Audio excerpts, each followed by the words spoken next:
The Watauga County Spotlight on Education show is brought to you by the orthodontal and pediatric offices of Drs. Mayhew, Scheffler, Kahn, and Hardaway. Hello, and welcome to Watauga County Schools Spotlight on Education. I'm Stephen Martin, the Director of Human Resources, and I'll be your host today. I'm filling in for our Superintendent, Dr. Fonseca. We have a special guest with us today, Dr. Marcela. He is our exceptional children's director.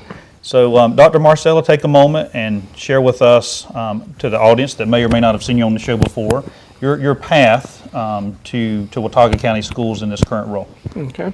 I taught originally in Winston-Salem, Forsyth County, and then in Patrick County and Virginia and Mount Airy, North Carolina. Special education, various different classes. And during that time, I received my master's degree from Appalachian State and my doctorate degree from Virginia Tech in administration and supervision of special ed. After I received my doctorate, I went to, I was the Exceptional Children's Program Director in Wilkes County, and then was in Charlotte, Mecklenburg Schools for a while as accountability specialist, which meant I was in charge of compliance and legal issues, and came to Watauga in July of 2012. Awesome. Yeah, Dr. Marcela and I came to Watauga County at the same time, and I've enjoyed working with Dr. Marcela. One thing I learned about Dr. Marcela early on is he and I share our undergraduate college of Wake Forest University. You left them out, and I was waiting to hear about the Demon Deacons, Mike. So, but we enjoy following athletics at Wake Forest and keeping each other up to date. Dr. Marcela, it seems like autism has gotten a lot of attention, especially over the last 5, 6, 8 years. So if you don't mind, let's talk a little bit about the definition of autism and you know, what services we might be able to offer for students with autism and things like that. Okay. Autism is, I guess you could say, a hot topic in the field of special education. The prevalence of autism among children, mostly in boys, has been reported as low as 1 in 50 children, typically either 1 in 50 or 1 in 88, depending on which study you read. But that has continued to rise every year. Autism as a disability is a neurological disorder. It manifests itself in children usually between 18 months and 5 years. A lot of times children will be developing typically and will have typical language and then will start losing skills. And that's usually at the time where parents will investigate and go to a doctor to find out why my child stopped talking. As it progresses, a student may have difficulties in communication, as either responding to people or expressing their own needs. May have difficulty interacting with other children or adults. A lot of times they seem to be in their own world and ambivalent to everything else around them.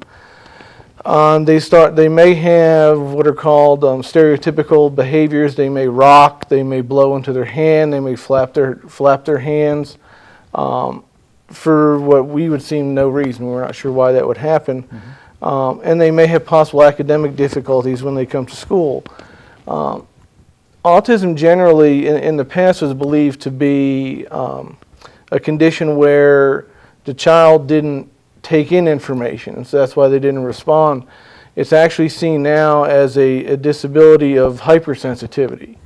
All of us have filters that we don't even pay attention to that block out sounds that we don't need to pay attention to, or lights or temperature.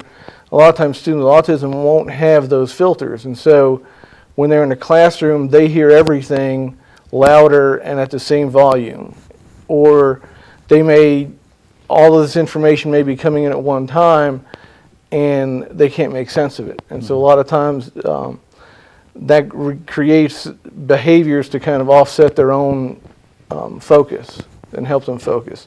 But it's now considered to be a disability of hypersensitivity, not reduced sensitivity to their environment. Wow. I always learn something new when I hear Dr. Marcela talk, so he has a wealth of information.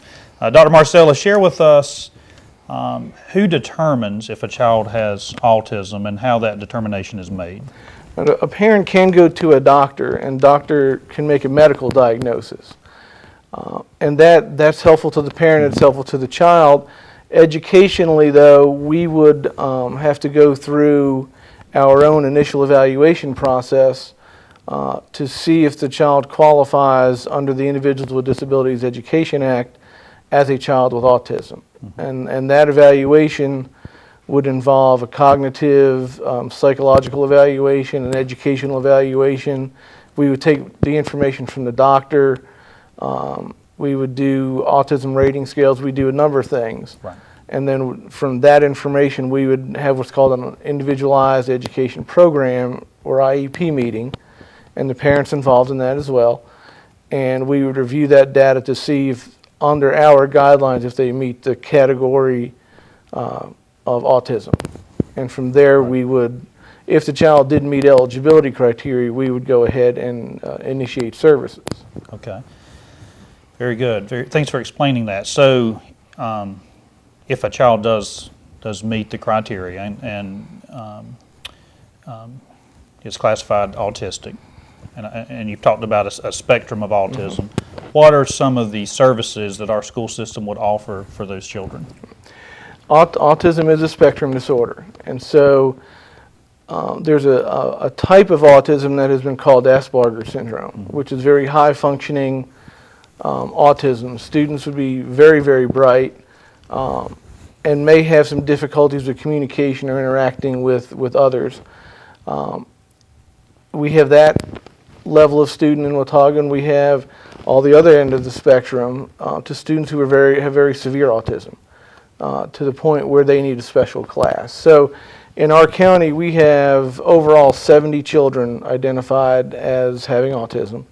Of that, and that's from pre-K all the way up through 12th grade. A majority of those students, almost 79% of those students, are served either in a regular classroom or are pulled out a part of the day in a resource setting. And in both of those settings, the exceptional children's program teacher would be working alongside or with the regular education teacher, and they would be working not only on their academic skills, reading and math and writing, but they would also be working on behavioral skills, interaction skills, putting some strategies in place in a regular classroom.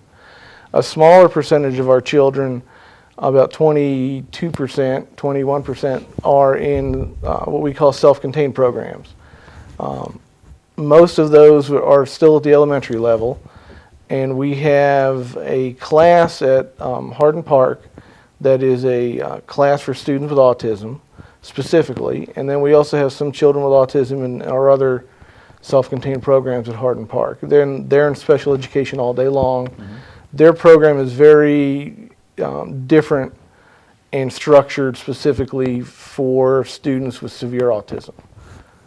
So they're very built on a very rigid schedule, routine, very individualized for each child. And so that's the goal of the IEP, is the team sits down and looks at every child or that child's needs and strengths and develops a plan of how to help that child in academic areas and interaction throughout the school and make progress in their general curriculum.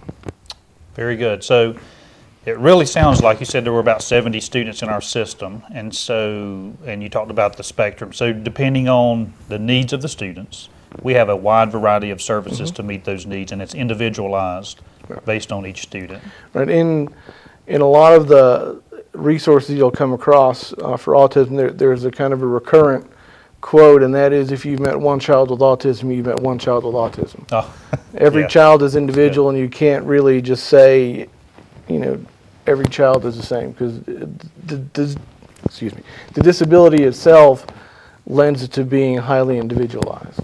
Very good. So each of our 9 schools in Watauga County Schools, including our 8 K-8s and our high school, have exceptional children's teachers. If you are a parent and you need additional resources or help, you're certainly welcome to contact one of our teachers at our schools, or Dr. Marcela or Amy Moore. They're at our central office, and the number I think will be on the screen. It's 7190. Dr. Marcela, thank you today. We always appreciate you joining us on Spotlight for Education for Watauga County Schools. Thank you so much. Thank you. The Watauga County Spotlight on Education show is brought to you by the orthodontal and pediatric offices of Drs. Mayhew, Scheffler, Kahn, and Hardaway.